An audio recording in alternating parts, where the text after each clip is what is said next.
আজকে বানাবো আলু ফুলকপির ডালনা। নিরামিষ আলু ফুলকপির ডালনা অনুষ্ঠান বাড়ির মতন খুব সহজ পদ্ধতিতে বানিয়েছি বন্ধুরা। পুরো ভিডিওটা দেখবে, আশা করছি তোমাদের খুব ভালো লাগবে।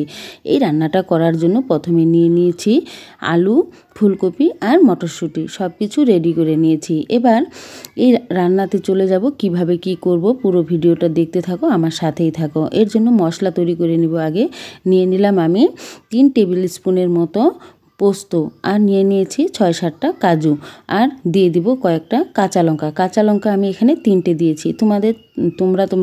তোমাদের ঝাল অনুযায়ী দিবে, কেমন ঝাল খাবে সেই হিসাবে। তো এগুলো আমি জলে ভিজিয়ে রাখলাম। জলে ভিজালে কিন্তু পেস্টটা খুব সুন্দর হবে। তো এইভাবে জলে ভিজিয়ে রেখে দিলাম। অন্য পাশে গ্যাস ধরিয়ে দিয়েছি, কড়াই বসিয়ে দিলাম। কড়াইয়ের মধ্যে দিয়ে দিব তেল। তেলটা একটু বেশি দিয়েছি বন্ধুরা, একবারে আলু ফুলকপি ভেজে তারপরে কিন্তু এই তেলের মধ্যেই আমি রান্নাটা করব এর জন্য। তো এইভাবে দেখো আলু ফুলকপিগুলো দিয়ে দিলাম। আলু ফুলকপিগুলো দিয়ে তারপর কিন্তু এর মধ্যে হলুদ লবণ দিয়ে ভেজে নিব, তাহলে কিন্তু খুব তাড়াতাড়ি ভাজা হবে আর কালারটাও কিন্তু খুব সুন্দর আসবে। তো এখানে দিয়ে দিলাম আমি 1/2 টেবিল স্পুনের মতো হলুদ আর পরিমাণ মতো লবণ দিয়ে বেশ ভালো করে নেড়েচেড়ে নিব। এইভাবে আলু ফুলকপি ভেজে নিব। এগুলো কিন্তু আলাদা আলাদা করেও ভাজা যেত, কিন্তু এখানে সময়টা কিন্তু অনেকটা বেশি লাগবে। তো আমি এর জন্যই দুটোকে একসাথেই ভেজে নিচ্ছি, সময়ও কম লাগবে আর তাড়াতাড়ি কিন্তু হয়ে যাবে। তো এইভাবে ঢেকে দিব আমি 2 মিনিটের জন্য, যাতে আরও তাড়াতাড়ি সেদ্ধ হয়ে যায়। 2 মিনিট পরে ঢাকা উঠিয়ে আবারও নেড়ে নিব, যাতে নিচে লেগে না যায়, সেই দিকে খেয়াল রেখে বারে বারে কিন্তু নেড়ে যেতে হবে। তো এইভাবে নেড়ে চেড়ে কিন্তু আলু ফুলকপিগুলো খুব ভালো করে ভেজে নিতে হবে। এই রেসিপি একবার যদি বানিয়ে খাও, সত্যি বলছি অনুষ্ঠান বাড়ির মতনই এত সুস্বাদু হয়। আর এটা কিন্তু আমিষ প্রসেসেও কিন্তু করতে পারবে, কিন্তু আমি আজকে নিরামিষে করব। তো এই আলু ফুলকপিগুলো ভাজা হয়ে গেছে, এবার নামিয়ে নিচ্ছি।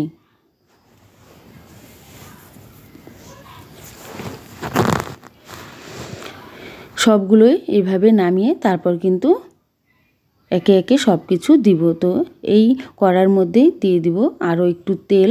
ওই তেলের মধ্যে ফোড়নে দিয়ে দিব প্রথমে সামান্য অল্প সাদা জিরে। এরপর দিয়ে দিব এখানে একটা তেজপাতাকে 2 টুকরো করে দিয়েছি, আর দিয়ে দিব 2টো শুকনো লঙ্কা। ফোড়নটা একটু লাল করে ভেজে নিব।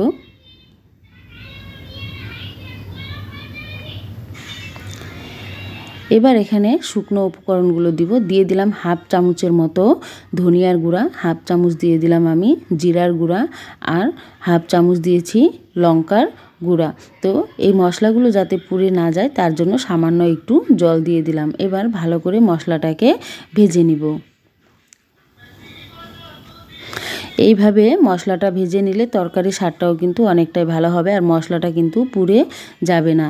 তো এখানে আমি দিয়ে দিলাম সেই মশলাগুলো, যে পোস্ত আর কাজু কাঁচা লঙ্কা একসাথে বেটে নিয়েছি, সেই মশলাগুলো এবার এর মধ্যে দিয়ে ভালো করে ভেজে নিব।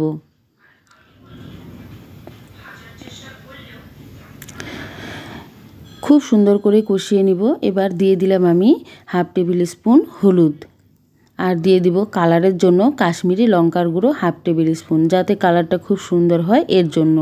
তো এবার মশলাগুলো আরও ভালো করে কষিয়ে নিব।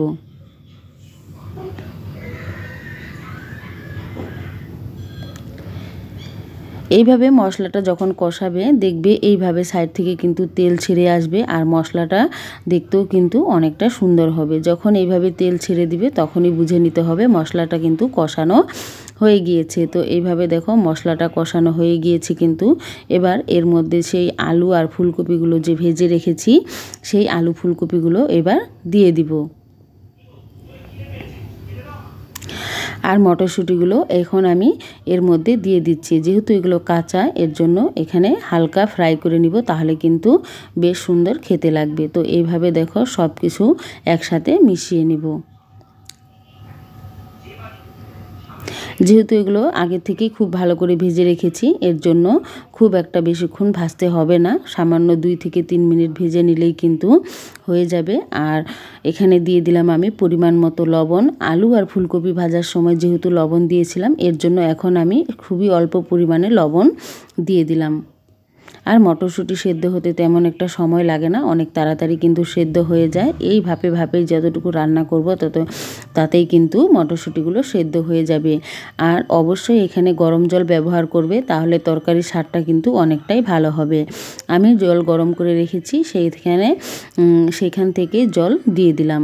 গরম জল দিলে তরকারির স্বাদ কিন্তু অনেক গুণ বেড়ে যায়। এবার দিয়ে দিলাম, যেহেতু এটা আমি মাখা মাখা করব, এর জন্য খুব একটা বেশি জল কিন্তু দিলাম না। এবার ঝোলটা খুব ভালো করে ফুটিয়ে নিব। এখানে ঢেকে দিলাম আমি 3 মিনিটের জন্য। 3 মিনিট পরে কিন্তু ফিরে এলাম। দেখো ঝোলটা কিন্তু খুব সুন্দর জাল হয়েছে আর অনেকটাই কিন্তু ঘন হয়ে গিয়েছে। এবার এখানে দিয়ে দিব সামান্য একটু গরম মশলার গুঁড়ো, আর দিয়ে দিব অল্প পরিমাণ ধনেপাতা।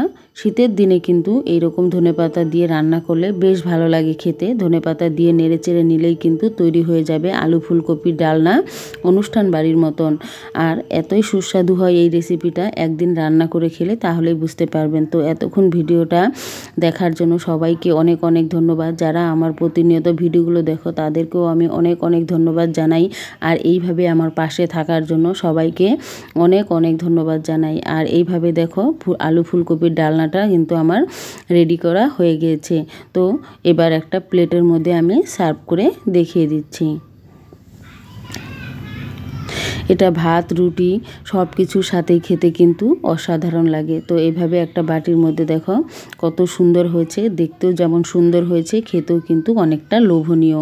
আর শীতের দিনে এরকম আলু ফুলকপি সবজিগুলো খেতে কিন্তু বেশ ভালো লাগে। তো এইভাবে দেখো বাটির মধ্যে নামিয়ে নিলাম। তো এতক্ষণ তোমাদের কেমন লাগলো ভিডিওটা অবশ্যই কমেন্ট করে জানিও। আর একটা কমেন্টেই কিন্তু অনেক গুণ বাড়িয়ে দেয় উৎসাহটা ভিডিও বানানোর। তো এইভাবেই তোমরা আমার পাশে থেকেও সাপোর্ট করো। আর আবারও চলে আসবো নতুন কোনো ভিডিও নিয়ে। ততক্ষণের জন্য সবাইকে আমি অনেক অনেক ধন্যবাদ জানাই।